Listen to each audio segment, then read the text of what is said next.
नमस्कार सभी पेंशन धारकों का एक बार फिर से स्वागत करते हैं हमारे इस YouTube चैनल पर। दोस्तों इस वक्त की आप सभी के लिए बड़ी खबर निकलकर सामने आई है। जी हां दोस्तों, पेंशन भोगी मान रहे हैं खतरा। जी हां दोस्तों, महाराष्ट्र में एनडीए की जीत। पेंशन भोगी बोले ईपीएस 95 पेंशन में बढ़ोतरी की मांग को सिरे से खारिज करने का रास्ता साफ हो गया है। जी हाँ दोस्तों, बड़ी खबर पेंशन धारकों के लिए इस वक्त की निकल कर आई है, तो इसके बारे में विस्तार से चर्चा दोस्तों इस वीडियो के अंदर करेंगे। साथ ही दोस्तों पेंशन धारकों के लिए बेहद महत्वपूर्ण खबर है, ध्यान देने योग्य बात है आप सभी के लिए। सीपीएओ ने यहाँ पर जो है बड़ा आदेश जारी किया है। तो पेंशन भोगियों के लिए सीपीओ का खास आदेश जो है वो क्या निकल कर आया, इसके बारे में भी आज की इस वीडियो के अंदर बात करेंगे।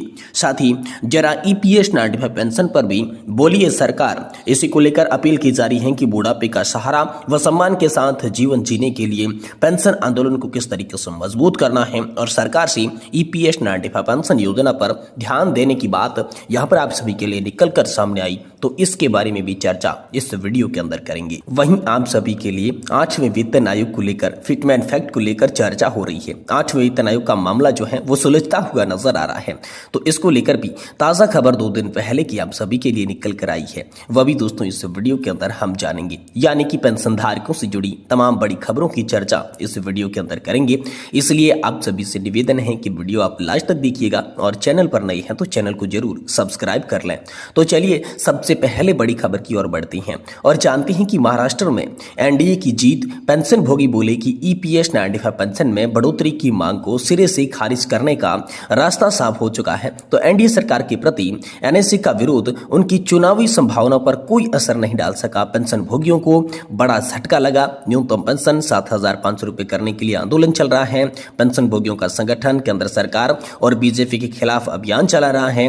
महाराष्ट्र में एनडीए की जीत मिली और झारखंड में इंडिया गठबंधन जीता और पेंशन भोगियों को यहां पर क्या झटका लगा, इसके बारे में चलिए विस्तार से जानते हैं। ईपीएस 95 न्यूनतम पेंशन को 7,500 रुपए कराने के लिए आंदोलन चल रहा है।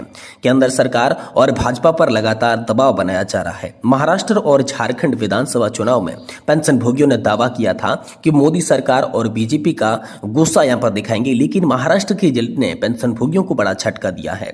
पेंशन भोगी कहते हैं कि सब कुछ खो दिया, एनडीए ने महाराष्ट्र में जीत दर्ज कर ली। इससे टीम मोदी के लिए न्यूनतम ईपीएस 95 में पेंशन बढ़ोतरी की हमारी मांगों को सिरे से खारिज करने का रास्ता भी साफ हो गया है।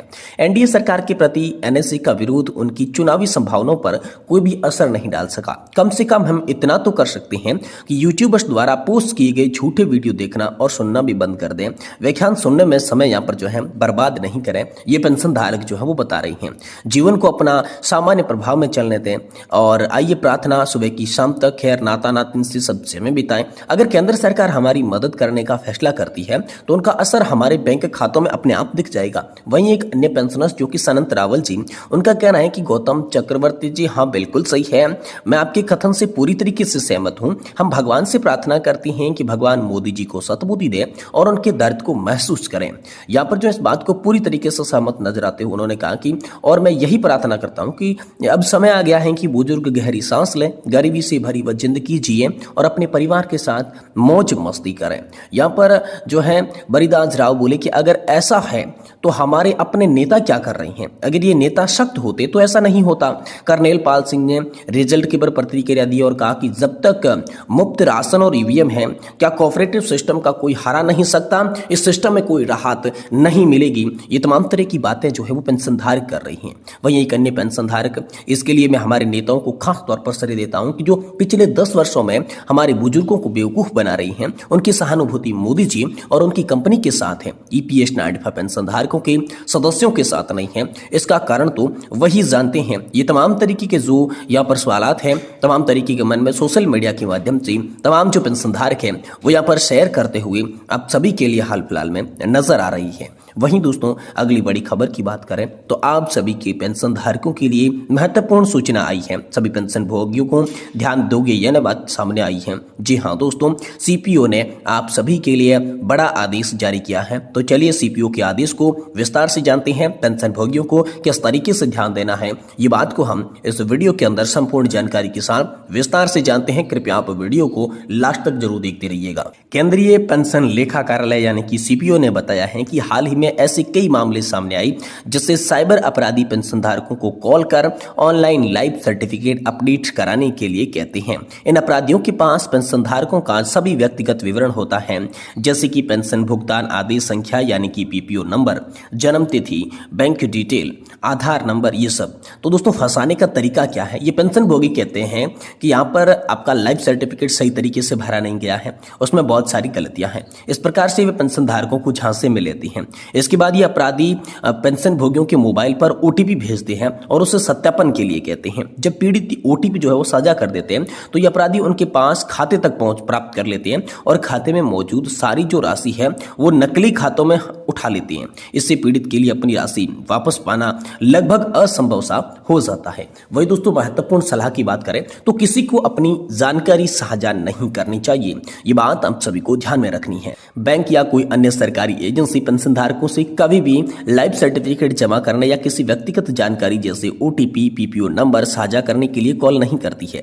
सीपीओ द्वारा जारी योजना पुस्तिका के पैराग्राफ 14 में यहाँ पर जो है जारीकर्ता ज्ञापनों के लाइफ सर्टिफिकेट जमा करने की प्रक्रिया भी दी गई है। लाइफ सर्टिफिकेट जमा करने के लिए विभिन्न जगहों पे कैंप का आयोजन किया गया है। आप इसमें भाग लेकर अपना सर्टिफिकेट जमा कर सकती हैं। डाक विभाग की मदद से आप ले सकती हैं। डाकिये को बुलाकर घर से ही लाइफ सर्टिफिकेट आप जमा कर सकते हैं। ये सीपीओ लगातार हम सभी पेंशनधारकों को सतर्क करने की जो है वो आदेश दे रहा है। वही दोस्तों अगली बड़ी खबर की बात करें तो जरा ईपीएस 95 पेंशन पर भी बोलिए सरकार। ये तमाम पेंशनधारकों के लिए यहाँ पर सामने आ रही है। अपील की जा रहा है कि बुढ़ापे का सहारा और सम्मान के साथ जीवन जीने के लिए पेंशन आंदोलन को मजबूत करना होगा, ये बात सामने आई है। जी हाँ दोस्तों, पेंशन भोगियों का कहना है कि सरकार और वित्त मंत्री केंद्रीकृत पेंशन योजना और जीवन प्रमाण पत्र आदि के बारे में बता कर रहे हैं, लेकिन प्रधानमंत्री मोदी जी, वित्त मंत्री निर्मला सीतारमण और कोई अन्य सरकारी अधिकारी ईपीएस 95 के बारे में सर्वोच्च न्यायालय के 4/11/2022 के फैसले और उनके क्रियान्वयन के बारे में एक भी शब्द जो है वो नहीं बोल रही हैं, जबकि फैसला आने से 2 साल बाद ऐसा भी नहीं हुआ है। अब आम जनता की जानकारी के लिए बता सकते हैं कि क्या कोई ऐसा नियम है जिसके तहत सरकार सर्वोच्च न्यायालय के आदेश को भी खारिज कर सकती है। प्रधानमंत्री 7वें और 8वें वेतन आयोग की रिपोर्ट और सरकारी कर्मचारियों के वेतन वृद्धि के बारे में बात करते रहती हैं।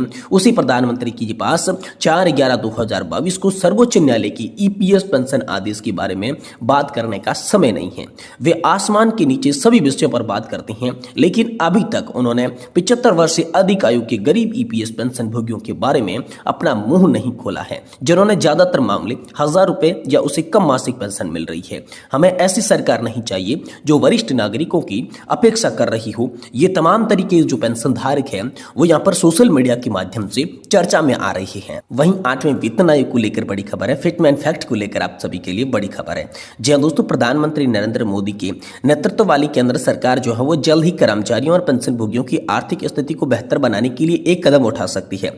साथ ही फिटमैन फैक्ट में वृद्धि का तोहफा दे सकती है। इसको लेकर चर्चाएं हाल फिलहाल में तेज हो गई है। नवंबर महीने के अंत तक खुशखबरी का तोहफा मिल सकता है। अगर ऐसा होता है तो कर्मचारियों की बेसिक सैलरी और पेंशन धारकों की पेंशन में भारी बढ़ोतरी देखने को मिलेगी। ये दोस्तों यहाँ पर आम सभी के लिए आशंकाएं जताई जा रही है। तो फिटमैन फैक्ट के बारे में बात करें तो 6वें वेतन आयोग के तहत 1.86% रहा, वहीं 7वें वेतन आयोग के तहत 2.57% रहा। वहीं 8वें वेतन की संभावना है, उस संभावना के हिसाब से 2.86% जो अभी बताया जा रहा है वो बढ़ने वाला है। और इसके तहत जो न्यूनतम वेतन की सीमा है वो 50,000 से 60,000 रुपए तक हो सकती है। ये दोस्तों हाल फिलहाल में अनुमानित आंकड़े आप सभी के लिए लाए गए हैं। यदि 8वां वेतन आयोग लागू होता है तो कर्मचारियों और पेंशन धारकों को यहाँ पर सीधा फायदा होने वाला है। लेकिन अभी तक 8वें वेतन आयोग के लिए कमेटी का भी गठन नहीं किया गया है, तो लागू होने की बात तो कमेटी गठन होने के बाद ही की जा सकती है। ये तमाम तरह के अपडेट जो है वो सोशल मीडिया के माध्यम से प्राप्त हो रहे हैं, जो कि आप पेंशन धारकों की जानकारी के लिए हमने आपको इस वीडियो के अंदर बताने की कृपा की।